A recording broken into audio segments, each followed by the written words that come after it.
అందరికీ నమస్కారం. Welcome to home chef.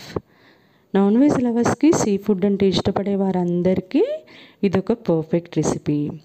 ఈరోజు మనం స్ట్రీట్ స్టైల్లో ఇంట్లోని తక్కువ ఇంగ్రీడియంట్స్ ఉపయోగించుకొని క్రిస్పీగా, స్పైసీగా ఫిష్ ఫ్రై ఎలా తయారు చేయాలో చూడబోతున్నాం. ముందుగా కేజీ ఫిష్ తీసుకొని శుభ్రంగా వాష్ చేసుకున్న తర్వాత 1 స్పూన్ ఉప్పు, 1 స్పూన్ పసుపు, 2 స్పూన్ల కారము, 1 spoon Kashmiri red chilli powder వేసుకొని, ఒక అరచెక్క నిమ్మరసము, 1 టేబుల్ స్పూన్ ఆయిల్ వేసుకొని బాగా కలుపుకొని ఒక గిన్నెలోకి వేసుకొని 30 నిమిషాల పాటు ఫ్రిడ్జ్లో పెట్టుకొని మ్యారినేట్ చేసుకుంటే స్పైసెస్ అన్నీ ముక్కలకి బాగా పడతాయి. 30 నిమిషాల తర్వాత బాగా కాగిన ఆయిల్లోకి మీడియం ఫ్లేమ్ మీద మంటను ఉంచుకొని ఒక్కొక్క పీస్ వేసుకుంటూ నెమ్మదిగా మీడియం ఫ్లేమ్ మీద వేపుకున్నట్లయితే బంగారు వర్ణం వచ్చి క్రిస్పీగా, టేస్టీగా, స్పైసీగా చాలా బాగుంటాయండి. మీరు కూడా ట్రై చేయండి. ట్రై చేసి ఎలా ఉందో కామెంట్ సెక్షన్లో నాకు తెలియచేయండి.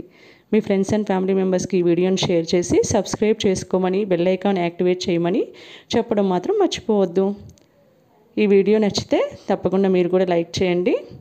అండ్ మరొక వీడియోలో మళ్ళీ కలుద్దాం. Thank you so much. Bye bye.